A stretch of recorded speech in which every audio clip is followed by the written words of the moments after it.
Assalamualaikum warahmatullahi wabarakatuh. Welcome to my channel guys. Jadi saya Natasha Octavia, Prodi Ilmu Politik. Di sini saya akan menjelaskan tentang buku bab 1 dan bab 2 Dasar-dasar Ilmu Politik karangan Bapak Miriam Budiarjo.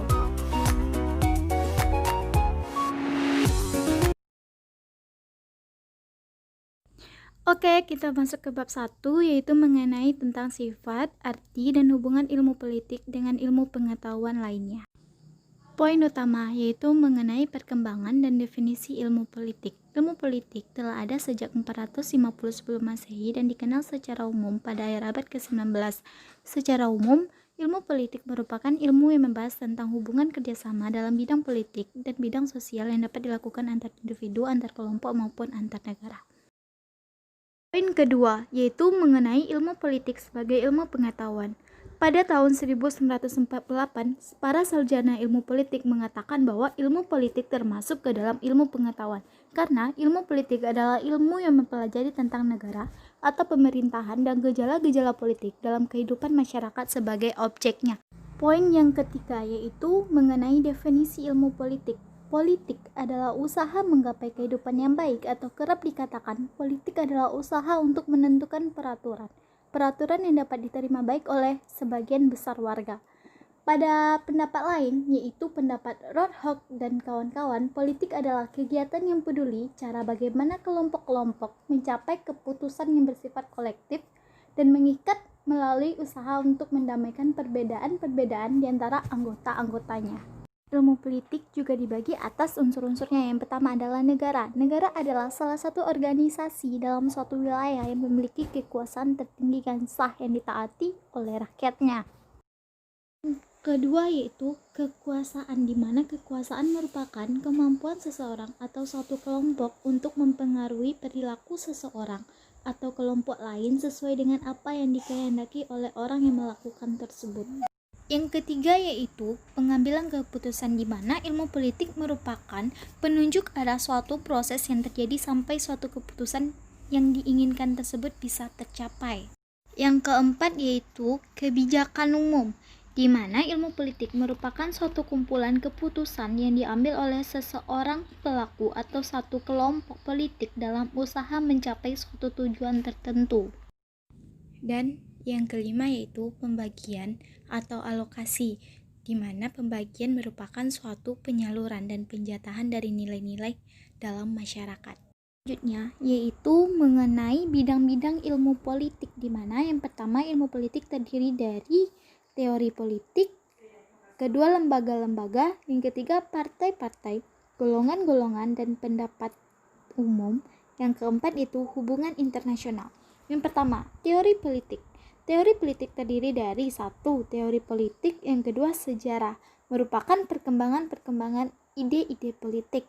Yang kedua yaitu lembaga-lembaga politik, di mana lembaga-lembaga politik ini terdiri pula dari yang pertama undang-undang dasar, yang kedua pemerintah nasional, yang ketiga pemerintahan daerah dan lokal, yang keempat fungsi ekonomi dan sosial pemerintahan, dan yang kelima yaitu lembaga-lembaga politik, partai-partai, golongan-golongan, dan pendapat umum, yang dimana terdiri atas partai-partai politik, golongan-golongan, dan asosiasi-asosiasi. Yang ketiga partisipasi warga negara dalam pemerintahan dan administrasi, dan yang keempat yaitu pendapatan umum. Dan bidang terakhir yaitu hubungan internasional, di mana hubungan internasional itu terbagi tiga pula, yaitu politik internasional, organisasi-organisasi, dan administrasi nasional, serta hukum internasional. Selanjutnya yaitu mengenai hubungan ilmu politik dengan ilmu pengetahuan.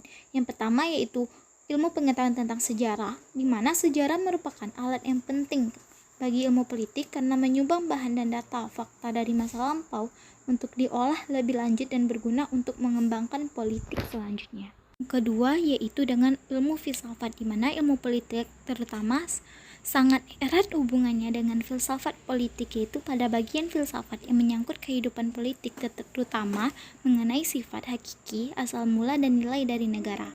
Hubungan ilmu politik dengan ilmu sosial lainnya, yang pertama yaitu ilmu sosial sosiologi, di mana sosiologi membantu sarjana ilmu politik dalam usahanya memahami latar belakang, susunan, dan pola kehidupan sosial dari berbagai golongan dan kelompok dalam masyarakat.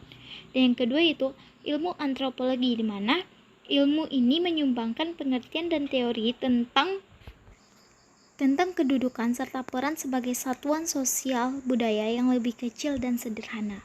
Dan yang ketiga yaitu ilmu ekonomi, di mana ilmu ekonomi berpengaruh dalam politik dikarenakan faktor dan dalam penghasilan penyaluran dari kekayaan sangatlah besar pengaruhnya di dalam pemerintahan. Dan yang keempat yaitu geografi, di mana keadaan geografis mempengaruhi karakter dan kehidupan nasional dari rakyat, karena itu harus diperhitungkan dalam menyusun politik dalam dan luar negeri. Dan yang terakhir yaitu ilmu hukum, di mana ilmu politik sangat erat hubungannya dengan ilmu hukum karena berkewajiban penting dalam mengatur dan menjalankan undang-undang.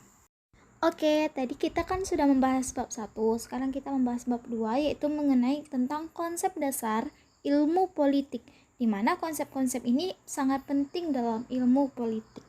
Yang pertama yaitu tentang masyarakat, di mana masyarakat merupakan salah satu bentuk asosiasi yang mencakup semua hubungan dan kelompok dalam suatu wilayah. Asosiasi itu berperan untuk mengendalikan pertentangan yang mungkin terjadi antara manusia yang satu dengan yang lainnya. Dan yang kedua adalah negara. Negara merupakan bagian dari tata kehidupan masyarakat yang bersifat memaksa, karena negara adalah agen masyarakat untuk mengatur hubungan-hubungan di dalam masyarakat agar ketentuan terpelihara.